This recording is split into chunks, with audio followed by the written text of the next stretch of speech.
1984, written by George Orwell, is a dystopian novel set in a totalitarian society controlled by a regime that practices extreme surveillance, propaganda, and oppression.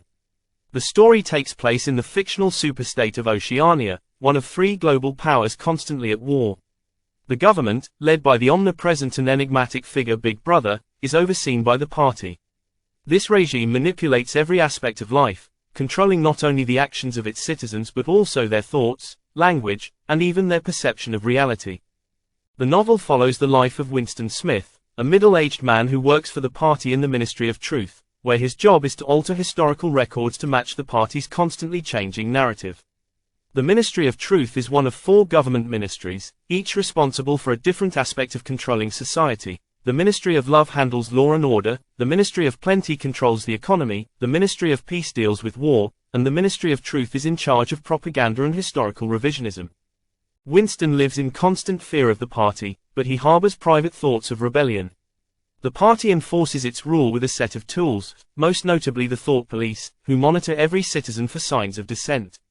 Anyone caught having anti-party thoughts or engaging in rebellious behavior is punished or, vaporized, erased from existence. The party's goal is complete submission, achieved through control of both the mind and the body. In Winston's world, individuality is forbidden, and the party has instituted a new language, newspeak, designed to limit the range of thought by removing words related to rebellion or freedom.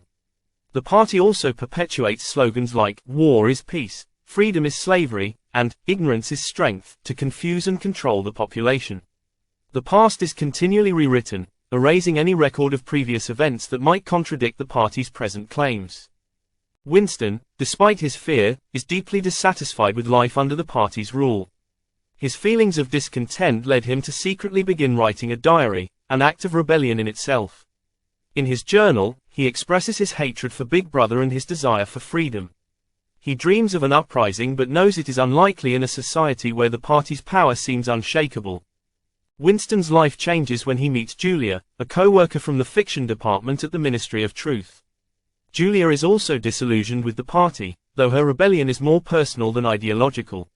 She is pragmatic, engaging in small acts of defiance, such as sexual promiscuity, as a way of expressing her resistance. The two begin a secret love affair, meeting in hidden places away from the party's watchful eyes. Their relationship offers Winston a brief sense of freedom and individuality. Together, Winston and Julia fantasize about overthrowing the party, but they know that any attempt at revolution is futile. They are eventually drawn into the world of O'Brien, a high-ranking party official whom Winston believes to be a member of the Brotherhood, a rumored underground resistance movement led by the party's most hated enemy, Emmanuel Goldstein. O'Brien appears to share Winston's rebellious sentiments and offers to help him and Julia join the Brotherhood. As Winston's relationship with Julia deepens, so too does his commitment to rebellion. He starts reading a forbidden book written by Goldstein that explains the true nature of the party's rule, how it maintains power, and the cyclical nature of war that ensures the party's control over society. The book provides Winston with a greater understanding of the party's totalitarian regime, yet it also confirms his fears. The party is so powerful that there may be no real way to overthrow it. Eventually, Winston and Julia's luck runs out. They are betrayed, and it is revealed that O'Brien is not a member of the Brotherhood but a loyal servant of the party. Winston and Julia are arrested and taken to the Ministry of Love, where they are subjected to brutal interrogations, brainwashing, and torture. O'Brien personally oversees Winston's re-education, explaining that the party does not seek power for any ideological reason but for power's own sake.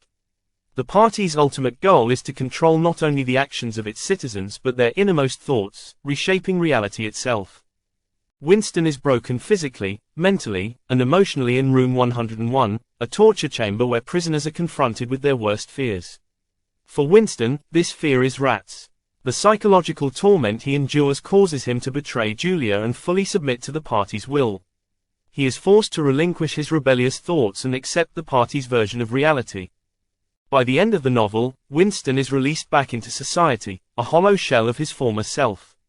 His spirit has been crushed, and his ability to think independently or critically has been eradicated. He now loves Big Brother, the party's ultimate victory over his mind complete. The party's control is absolute, and the novel concludes on a chilling note, with Winston fully indoctrinated into the system he once despised. 1984 is a powerful exploration of totalitarianism, thought control, and the manipulation of truth. It depicts a grim future where freedom, individuality, and truth itself are sacrificed for the sake of absolute power, leaving its citizens in a state of constant fear and submission.